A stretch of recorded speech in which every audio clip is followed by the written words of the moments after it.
خوفناک ہسپتال سیزن 2 شروع سے شروع۔ باب 1 ویران عمارت کا سایہ۔ رات کے 12:30 بجے کا وقت تھا۔ شہر کے کنارے پر ایک پرانی عمارت کھڑی تھی، ٹوٹی کھڑکیاں، زنگ آلود دروازے، اور دیواروں پر پھیلتی ہوئی کائی۔ یہ وہی سٹی جنرل ہسپتال تھا جو 5 سال پہلے ایک حادثے کے بعد بند کر دیا گیا تھا۔ کہا جاتا تھا کہ اس رات بجلی گئی، مشینیں بند ہوئیں، اور پورا وارڈ مریضوں کے چیخوں سے گونج اٹھا۔ اس کے بعد ہسپتال کبھی دوبارہ نہیں کھولا گیا۔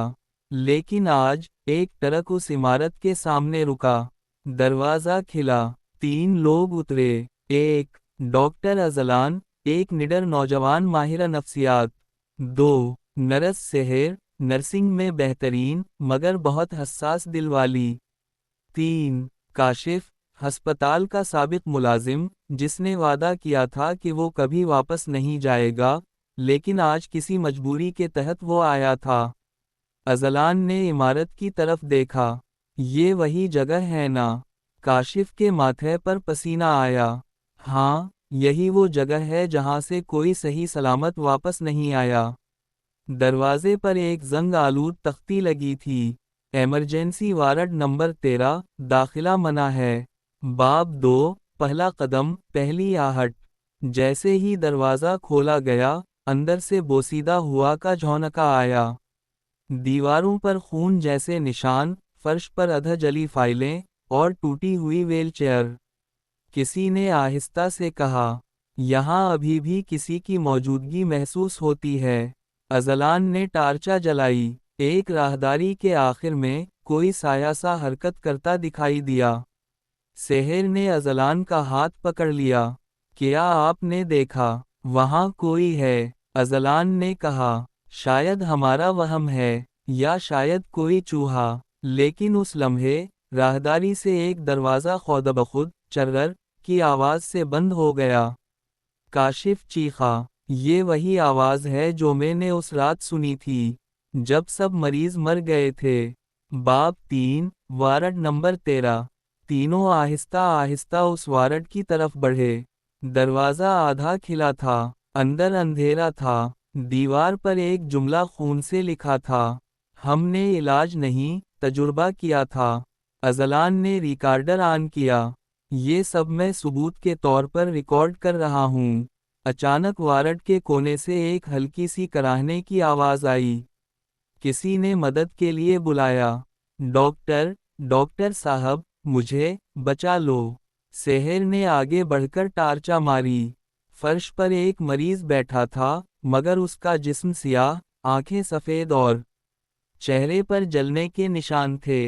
کاشف کے ہاتھ سے لالٹین گر گئی۔ یہ تو 5 سال پہلے مر چکا تھا، میں نے خود اس کی لاش دیکھی تھی۔ مریض نے سر اٹھایا اور مسکرا کر کہا، ڈاکٹر واپس آ گئے، تو علاج پھر شروع ہوگا۔ باب 4 پروجیکٹ ریحان کی حقیقت۔ اگلے کمرے میں پرانی فائلیں بکھری تھیں۔ ایک فائل پر بڑا سا لیبل لگا تھا، پروجیکٹ ریحان، انسانی روح کی منتقلی۔ اذلان نے فائل کھولی۔ لکھا تھا، اس سے زیادہ، یہ تجربہ انسان کی روح کو موت کے بعد زندہ رکھنے کے لیے کیا گیا۔ مگر تجربہ بگڑ گیا۔ روح جسم سے باہر نکل کر ہسپتال میں بھٹکنے لگی۔ ہر مریض جس پر یہ تجربہ کیا گیا، ایک سایہ بن گیا۔ سحر نے لرزتی آواز میں کہا، تو یہ سب جو یہاں ہیں، وہ لوگ نہیں، ان کی روحیں ہیں۔ اذلان نے سر ہلایا، ہاں، اور کسی نے یہ سب جان بوجھ کر کیا ہے۔ اچانک فائل کے نیچے سے ایک تصویر گری۔ تصویر میں ایک بچہ تھا، ریحان، اور اس کے ساتھ لکھا تھا، پروجیکٹ نمبر 001 ریحان۔ باب 5 ریحان کا انتقام۔ رات گہری ہو چکی تھی۔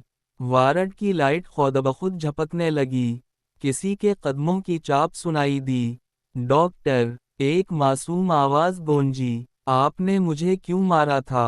سحر نے پیچھے مڑ کر دیکھا۔ وہی بچہ، مگر اس کا چہرہ آدھا جلا ہوا، آنکھوں سے دھواں نکل رہا تھا۔ میں درد میں تھا، اور تم سب دیکھتے رہے۔ اذلان نے کانپتے ہوئے کہا، ریحان، ہم تمہاری مدد کرنے آئے ہیں۔ بچہ ہنسا، اب تم سب میرے ہسپتال کے مریض ہو۔ لائٹ بند ہوئی، ایک لمحے میں پورا وارڈ چیخوں سے بھر گیا۔ باب 6، اندھیرے میں قید۔ جب روشنی دوبارہ آئی، سحر اکیلی تھی۔ کاشف اور اذلان غائب تھے۔ کمرے کی دیوار پر خون سے لکھا تھا، بچنے کا راستہ صرف ایک ہے، قربانی۔ سحر روتے ہوئے بھاگی، ہر راہداری بند، ہر دروازہ دیوار بن چکا تھا۔ اچانک سپیکر سے اذلان کی آواز آئی، مگر مشینی انداز میں۔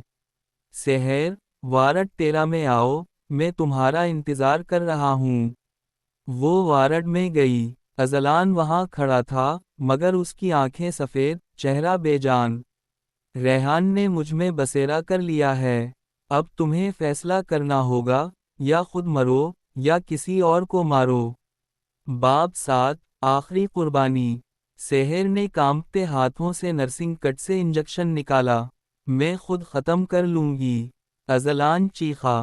نہیں، وہ یہی چاہتا ہے کہ تم خود کو مارو تاکہ تم بھی اس کے قیدی بن جاؤ۔ پھر اچانک ایک زوردار دھماکہ ہوا، پورا ہسپتال لرز گیا، شیشے ٹوٹے، راہداری میں روشنی پھیل گئی، اور ریحان کی چیخ گونجی۔ نہیں، سب کچھ خاموش ہو گیا۔ جب صبح کی روشنی آئی، صرف سحر زندہ ملی، ہاتھ میں وہی تصویر تھی جس پر لکھا تھا، پروجیکٹ ریحان، اختتام۔ ایپیلاگ، اختتامی باب۔ پولیس نے رپورٹ میں لکھا، اس سے زیادہ، سٹی جنرل ہسپتال میں کوئی انسانی لاش نہیں ملی۔ مگر وارڈ نمبر 13 کی دیوار پر تازہ خون سے لکھا تھا، سیزن 3 شروع ہوگا جب نیا ڈاکٹر آئے گا۔ خوفناک ہسپتال، سیزن 3، ریحان کی واپسی۔ خوف کا وہ باب جو ہمیشہ کے لیے ختم ہوگا، یا شاید نہیں۔ باب 1، دوبارہ آغاز۔ پچھلے حادثے کو 3 سال گزر چکے تھے۔ حکومت نے اس ویران ہسپتال کی عمارت کو گرا کر نیا میڈیکل ریسرچ سینٹر بنانے کا اعلان کیا۔ لیکن تعمیر کے دوران مزدوروں نے عجیب چیزیں دیکھنا شروع کر دیں۔ کبھی کسی بچے کے ہنسنے کی آواز آتی، کبھی وارڈ 13 کے مقام پر خون کا نشان، اور کبھی خالی دیواروں پر لکھا جملہ، میں ابھی بھی یہی ہوں۔ پراجیکٹ کے انچارج اس بار ایک نیا شخص تھا، ڈاکٹر ہاشم، ایک مشہور نیورولوجسٹ جو روح اور دماغ کے تعلق پر ریسرچ کرتا تھا۔ ہاشم کو اس ہسپتال کی تاریخ معلوم تھی، لیکن اس نے کہا، میں کسی بھوت پر یقین نہیں رکھتا، یہ سب دماغی تاثر ہے۔ مگر وہ نہیں جانتا تھا کہ یہ تاثر نہیں، حقیقت ہے۔ باب 2، پرانی فائل کی واپسی۔ ایک رات ہاشم اپنے دفتر میں فائلوں کی ترتیب کر رہا تھا۔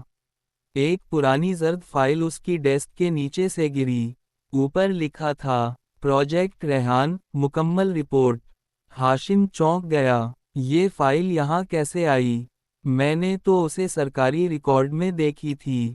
فائل کھولی، اندر صرف ایک جملہ لکھا تھا، اس سے زیادہ، ڈاکٹر ہاشم، تم وہی غلطی دہرانے جا رہے ہو جو میں نے کی تھی۔ ڈاکٹر اذلان، اور نیچے خون کے داغ لگے ہوئے تھے۔ باب 3، بچہ جو آئینے میں تھا۔ اگلی صبح، نرس عائشہ نے آ کر کہا، سر، آپ کے کمرے کے شیشے پر کسی نے کچھ لکھا ہے۔ ہاشم اٹھ کر گیا، آئینے پر انگلی سے لکھا تھا، ہیلو ڈاکٹر۔ اچانک آئینہ دھندلا گیا، اور اس میں ایک بچے کی جھلک نظر آئی۔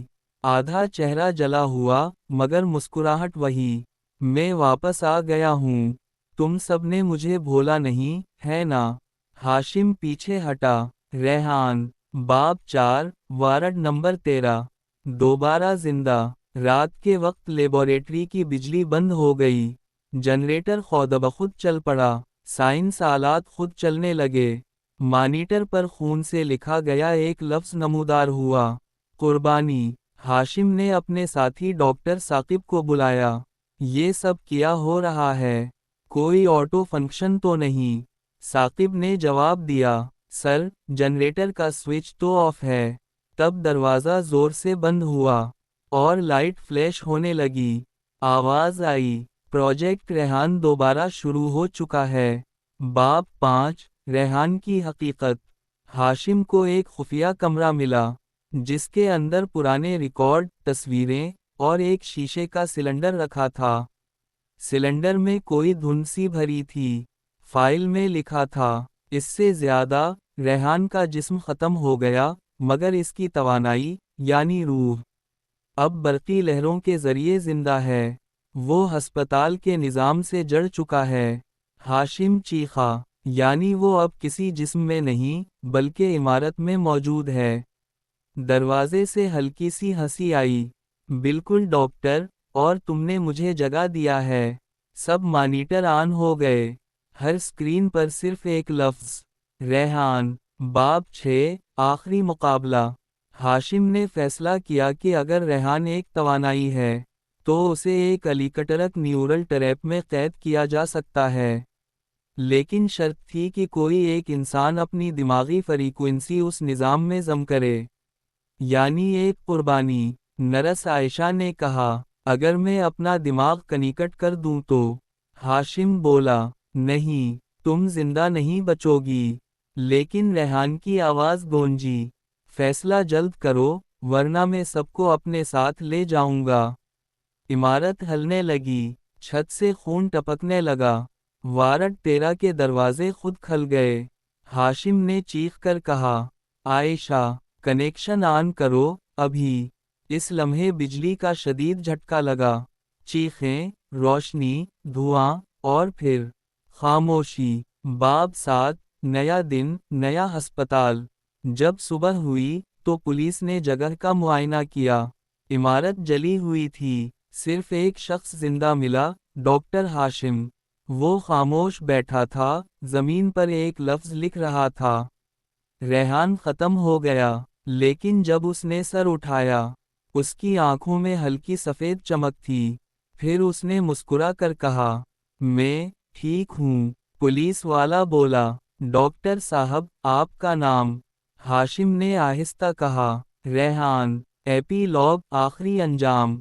کچھ مہینوں بعد، ایک نیا ہسپتال بنا۔ اس کا نام رکھا گیا، ریحان میڈیکل سینٹر، اور اس کے گیٹ پر لگے اسپیکر سے رات کے وقت اکثر ایک بچے کی ہنسی سنائی دیتی تھی، ڈاکٹر واپس آ گئے۔ اختتام، یا شاید ایک نیا آغاز۔